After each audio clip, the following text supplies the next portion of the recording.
In the summer of 1980, at a ball held to celebrate the Queen Mother's approaching 80th birthday, a young woman stood in one of the most glamorous rooms in England and watched the Prince of Wales spend most of the evening with another man's wife.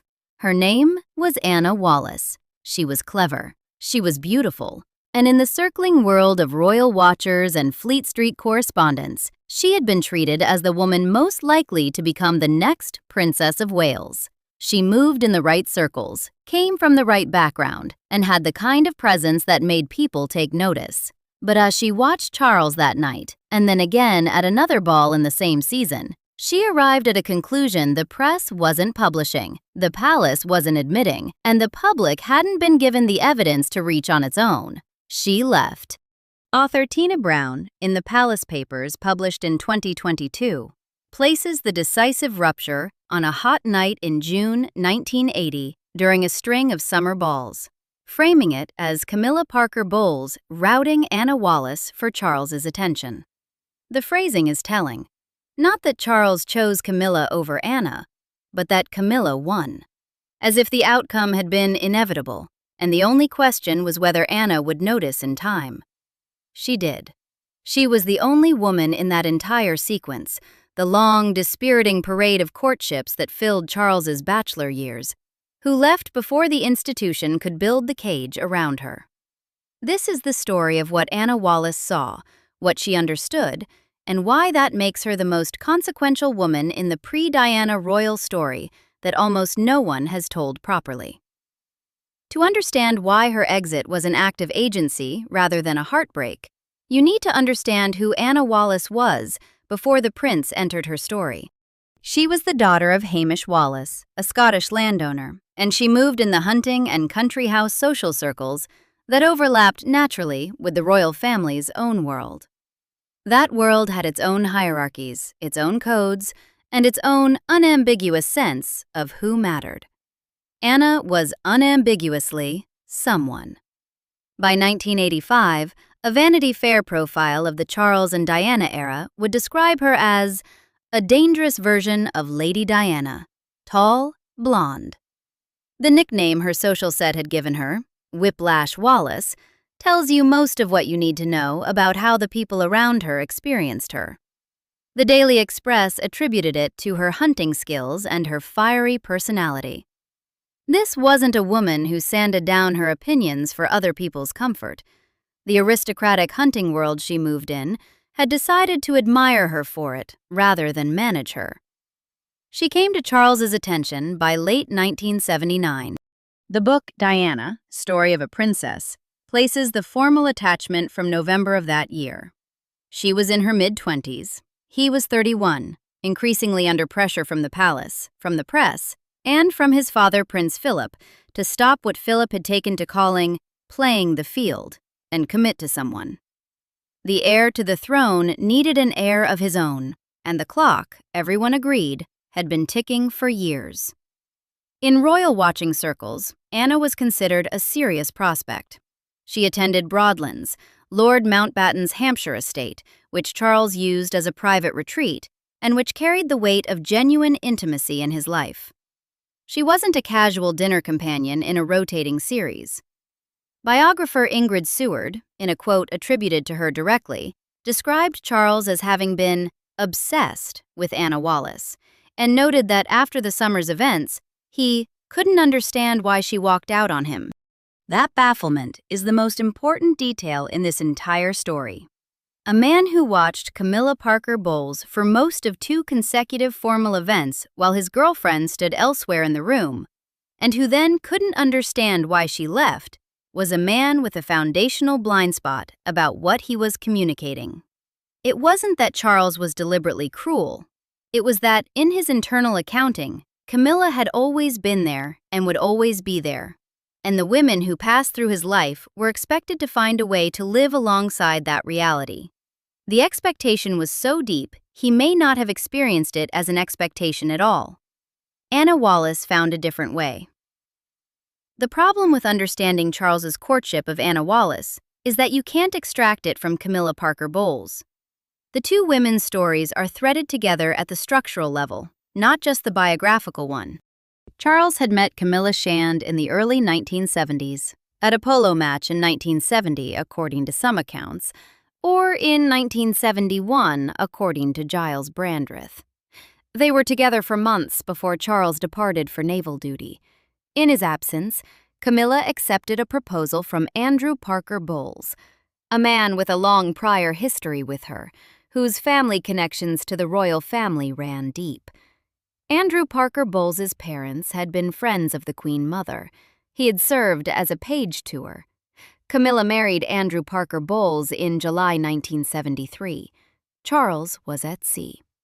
Jonathan Dimbleby's 1994 authorized biography, for which Charles cooperated directly and allowed friends to speak on the record, established that this marriage didn't end the relationship. It paused it. The Los Angeles Times, reporting on the biography's contents in October 1994, summarized the central revelation. Prince Charles, heir to the British throne, had 3 affairs with Camilla Parker Bowles over a 20-year period. The first was in the early 1970s before her marriage. The second rekindled in the late 1970s and ran until Charles's engagement to Diana in 1981. The third resumed after the royal marriage broke down, which means that during the entirety of Charles's courtship of Anna Wallace, November 1979 through the summer of 1980, Camilla Parker Bowles wasn't a person from his past. She was present and active. The affair had resumed, by Dimbleby's own dating, in the late 1970s. Multiple biographers describe her as ever-present emotionally in his life, even when he was conducting other relationships. Andrew Parker Bowles wasn't watching closely. His own marriage was characterized by significant extramarital activity on his part. The arrangement between all 3 parties operated at a sufficient remove from ordinary domestic accountability that it could sustain itself in the overlapping social world they all inhabited. These were people who knew one another, attended the same events, stayed at the same country houses. The proximity was constant. The secrets it contained were large. Tina Brown, in The Palace Papers, adds a dimension that the Dimbleby account doesn't quite capture. Camilla had had a scare with Anna Wallace.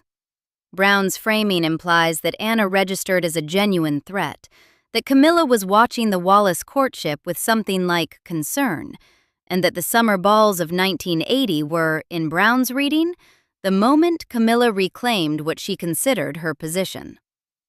What this tells you about the power structure is clarifying. Anna Wallace wasn't merely Charles's girlfriend while Camilla was a figure from his past. She was Charles's girlfriend while Camilla remained the active center of his emotional life, with enough leverage over his attention to pull it away from Anna at a formal event, repeatedly, without apparent effort or embarrassment.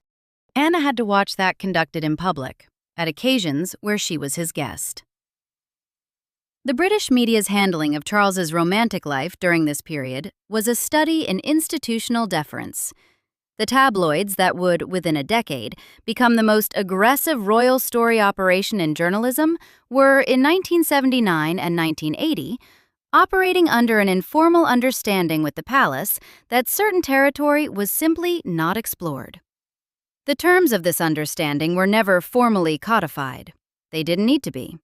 The palace press office managed relationships with editors and royal correspondents carefully, through access, through the photographs and advance briefings that made a newspaper feel like an insider, through a cultural habit of deference that ran deep in Fleet Street's leadership. Andrew Morton, writing in Diana, Her True Story, described the Charles-Camilla affair as having been conducted right under the noses of Fleet Street. Fleet Street had looked steadily away. What the public received instead was a curated version of events. A charming prince, a series of eligible women, a search for the right one. The narrative logic was straightforward and satisfying. Each girlfriend was a candidate. The right candidate would eventually emerge. Anna Wallace fit this frame perfectly. She was eligible. She was present. She was photographed at the right events. The implicit suggestion in royal watching coverage was that she was a serious prospect for the role. What wasn't said, because it wasn't being reported, and it wasn't being reported by choice rather than by ignorance, was that Camilla Parker Bowles remained central to Charles's life throughout all of it. The information existed. People in Charles's circle knew it. Certain courtiers knew it. In later accounts, biographers would describe it as common knowledge in specific social strata. The mass public wouldn't know until 1992, when Morton's book arrived. The definitive public confirmation would come with the Camilla Gate telephone tapes, recorded in 1989 and published by a British tabloid in January 1993. A recording of an intimate conversation between Charles and Camilla that had been sitting in a newsroom somewhere for years before anyone decided the moment had arrived to print it. The effect of this sustained suppression on women like Anna Wallace was concrete and specific. They entered a relationship carrying a crucial informational deficit. What they could learn, they had to learn through proximity, through watching where Charles's eyes went in a room, through reading his absences and his attentions, through the accumulating evidence of shared social occasions. The newspaper couldn't help them. The palace wasn't going to inform them. Anna appears to have learned quickly. The institutional process for selecting Charles's wife wasn't, technically, a formal process at all. There was no committee, no written eligibility checklist, no structured elimination. Law professor Noel Cox confirmed publicly that there was no rule that the royal bride has to be a virgin, and there never has been. Nothing in statute, in constitutional convention, or in any palace regulation. What existed instead was a set of informal expectations so powerfully maintained by the people closest to Charles that they functioned with the force of written rules. Lord Mountbatten, assassinated by the IRA on August 27, 1979, the man Charles had treated as a surrogate father for his entire adult life, had put those expectations in writing. Penny Jr., citing Philip Ziegler's official Mountbatten biography, reported the advice in the Oldie in 2023. In a case like yours, the man should sow his wild oats and have as many affairs as he can before settling down. But for a wife, he should choose a suitable, attractive, and sweet-charactered girl before she has met anyone else she might fall for. It's disturbing for women to have experiences if they have to remain on a pedestal after marriage. This is the architecture of the disaster, stated plainly. A man entitled to decades of experience, a wife required to have none. The logic depended entirely on the wife not fully understanding what she was entering, never having the prior experience to recognize the arrangement as an arrangement rather than simply as how things were. The practical criteria that biographers have documented were 3: well-born, of virginal reputation, and not Catholic, the last being an actual legal requirement under the Act of Settlement. The first 2 operated through social pressure and informal evaluation. The Davina Sheffield case from 1976 illustrates how they worked in practice.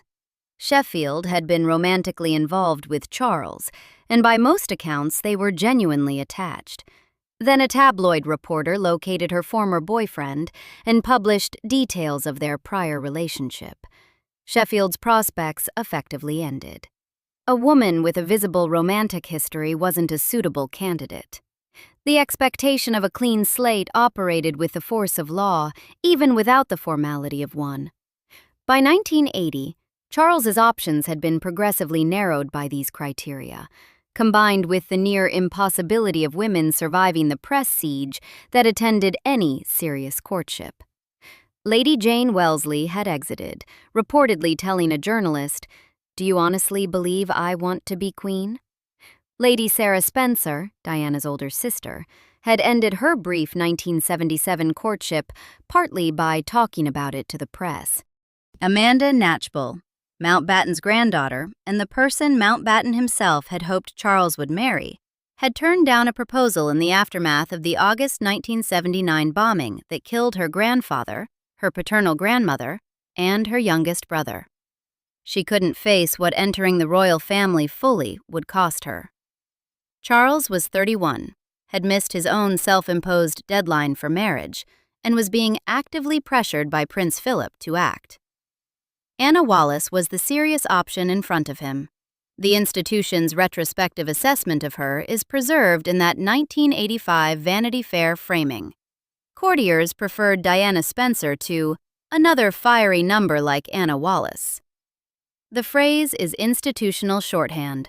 It means that Anna's strength of character, her directness, her unwillingness to absorb mistreatment without naming it, these had already registered as liabilities rather than assets. The palace wasn't looking for a partner who would advocate for herself. It was looking for a woman who wouldn't have to. The summer of 1980 stretched across a sequence of formal events rather than a single decisive night. The Queen Mother was turning 80. Her birthday fell on August 4th, 1900, making the 1980 celebrations a significant public landmark. And the surrounding events unfolded across weeks in the fashion of the British aristocratic social calendar. Multiple occasions, overlapping guest lists, the same world rotating through different rooms. Penny Junor's account, drawn from sources within that world and widely cited in retrospective biographical summaries, is specific about the pattern. Charles took Anna to 2 successive balls during this season. At both of them, he danced with Camilla Parker Bowles for most of both evenings. Not once, twice. The same behavior across 2 consecutive formal occasions. Not a momentary lapse, not a single bad night attributable to awkward circumstance, but a pattern, repeated, in the most public setting available to a British prince in 1980. As his guest, Anna Wallace was there to be ignored at each one. The consequence, according to Junor's reporting, which appears in the Daily Express, The Independent, and multiple retrospective biographical accounts, Anna ended it. The biographer attributed words are, "No one treats me like that, not even you." Anna Wallace has never confirmed those words publicly. She has given no interviews on this or any related subject. The quote exists in the public record entirely through Penny Junor's reporting, without independent primary verification. It has the precision and economy of a real moment rather than a constructed one. But the honest account acknowledges that Anna Wallace's own voice is entirely absent from everything that has been written about this period. What isn't absent is the behavioral record. The book, The Monarchy, describes Charles as having hid and cowered rather than meeting Anna's anger. He retreated. He didn't argue, didn't defend himself, didn't attempt to explain what had happened. Within weeks, the exact timeline varies slightly across sources, the relationship was over. Anna ended it, not him. Every biographical account agrees on that direction of agency. She wasn't discarded. She didn't wait and hope. She assessed the situation across 2 data points, arrived at a conclusion, and acted on it. A cosmopolitan retrospective adds a detail that complicates the single incident framing. Anna ended things after arguing with Charles at the Queen Mother's 80th birthday celebrations and at a polo ball later. 2 separate arguments, 2 separate events. Not one dramatic confrontation, but an accumulating reckoning. The first argument perhaps a warning, the second a verdict. That structure matters.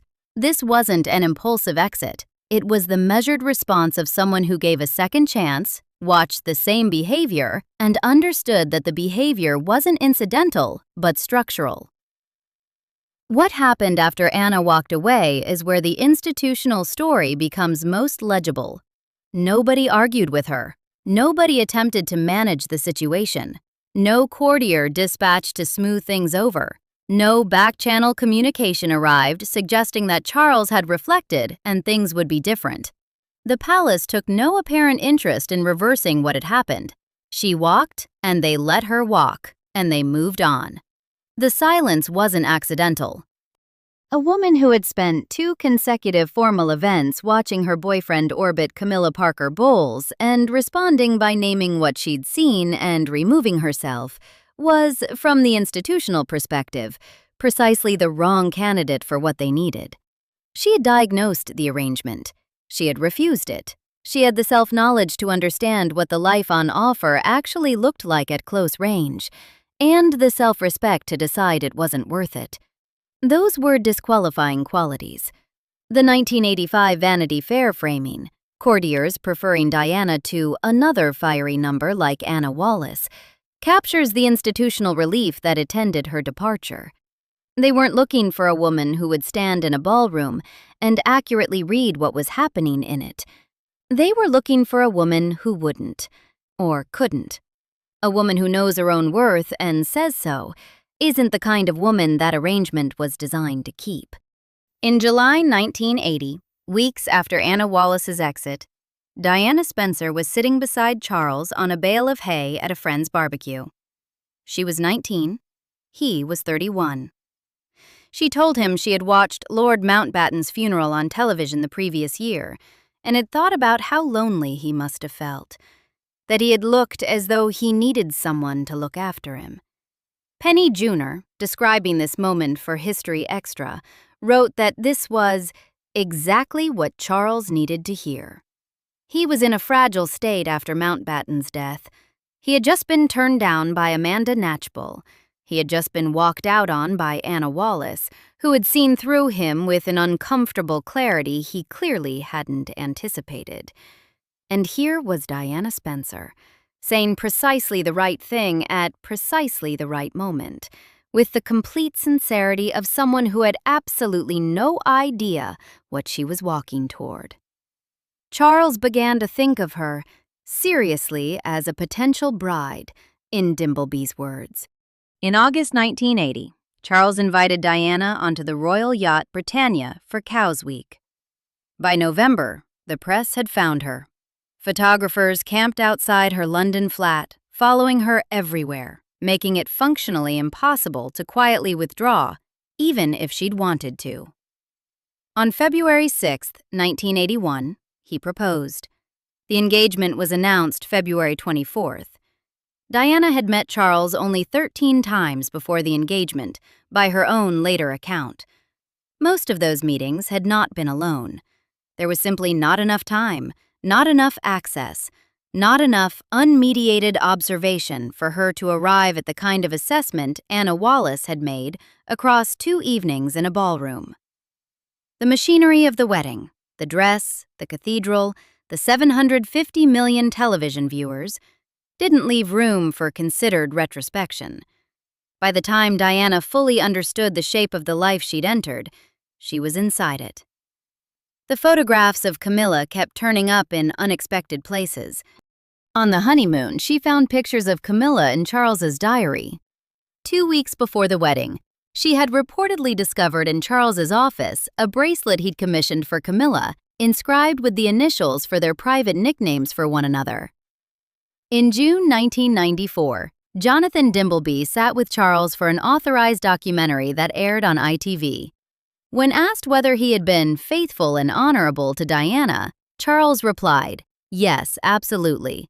And then, when pressed, added, "Yes, until it became irretrievably broken down, us both having tried." Richard Aylard, his private secretary, confirmed the following day that the woman in question was Camilla Parker Bowles. The companion biography was more specific. The 3-phase affair, early 1970s, late 1970s through the engagement to Diana, and resuming during the marriage, was laid out with Charles's direct cooperation. In the authorized account of his own life, Charles acknowledged that Camilla had been central to him across 20 years, across 2 marriages, through every relationship he conducted with every other woman in that span. What this confirmed, for anyone who needed it spelled out, Anna Wallace's diagnosis of the situation in the summer of 1980 had been correct. She had watched Charles prioritize Camilla across 2 formal occasions and concluded that this wasn't a phase, not a passing attachment that a sincere relationship with her could displace. It was the architecture. It was how he was built. She was right. The authorized biography said so 30 years later. The 1994 admission also confirms something the public had not been told in 1980. The palace knew. Charles knew. The inner circle knew. The informal arrangement, Camilla as the permanent emotional center, a wife as the official public partner expected to accommodate that reality, wasn't a secret anyone had stumbled into by accident. It was the design. And it had been the design throughout the years when Charles was presenting himself to Anna Wallace and the press as a man sincerely searching for a partner. By the end of 1980, Diana Spencer was Charles's acknowledged girlfriend. By February 1981, she was his fiancée. In July 1981, she walked down the aisle of St. Paul's Cathedral in front of 750 million television viewers, and she looked, in her own later recollection, at a groom whose face was a picture of abject, something she didn't yet have words for. Anna Wallace wasn't in that cathedral. She had been outside the whole story for a year by then, back in the private life she had before the prince's attention landed on her. The years that followed Diana's wedding are documented in extraordinary detail. The Camilla Gate tapes, the Morton biography, the Panorama interview. Diana saying, "There were 3 of us in this marriage, so it was a bit crowded." Diana confronting Camilla at a party in 1989 and saying she knew what was going on between them. Camilla's reply, as Diana recorded it, "You've got everything you ever wanted. All the men in the world fall in love with you, and you've got 2 beautiful children. What more do you want?" Diana, "I want my husband." Anna Wallace had asked, in effect, the same question across 2 summer balls. The answer had been evident in who Charles chose to spend his evenings with. She didn't wait for it to become a decade-long crisis inside a palace. Anna Wallace has given no interviews about any of this. There are no memoirs, no retrospective statements, no public reflections on Charles, on Camilla, on the summer of 1980, or on what came after. She stepped out of the story and has stayed out of it entirely through 4 decades of retrospective coverage, multiple biographies, Netflix dramatizations, and the eventual full public revelation of everything she had privately concluded in June 1980. The silence isn't a wound, it's a preference. She understood something, acted on it, and went back to her life. Women who leave on their own terms tend to be all right. What the palace found in Diana Spencer wasn't a better candidate by any ordinary measure. Diana wasn't better suited for the role, she was more suited for the machinery. Younger, less traveled, less equipped with the particular combination of self-knowledge and social experience that had allowed Anna Wallace to read the room so quickly and exit it so cleanly. The courtier preference for Diana over another fiery number like Anna Wallace wasn't about Diana's fitness for the role. It was about her susceptibility to the arrangement. The institution didn't fail to find Charles a suitable wife. It found exactly what it was looking for and filtered out exactly what it couldn't accommodate. The tragedy wasn't a failure of judgment. It was a system working precisely as designed. Lord Mountbatten's written advice, "Sow your oats freely, then find a sweet-charactered girl who hasn't yet encountered the world," had produced a decade of courtships and a selection process that required the eventual bride to arrive without the experience necessary to understand what she was accepting. The criteria weren't incidentally demanding. They were specifically calibrated to produce someone who couldn't read the room. Anna Wallace had read the room. She had read it twice, on successive evenings, with the Prince of Wales's behavior as her primary text. She had concluded that no amount of status, no amount of glamour, and no amount of institutional prestige was worth the life she was being offered. Because what she was being offered wasn't a marriage. It was a role in an arrangement that predated her and would outlast her. She chose herself instead. She chose the ordinary life over the gilded cage, with the clarity and speed that a particular kind of intelligence makes possible. What she chose in place of all of it, the life she built afterward, the person she became, the private decades she has refused to perform in public, remains entirely her own, documented nowhere, given to no one. Whatever it was hers to decide. That distinction, available to her, unavailable to Diana, is the whole story. Subscribe for more stories like this.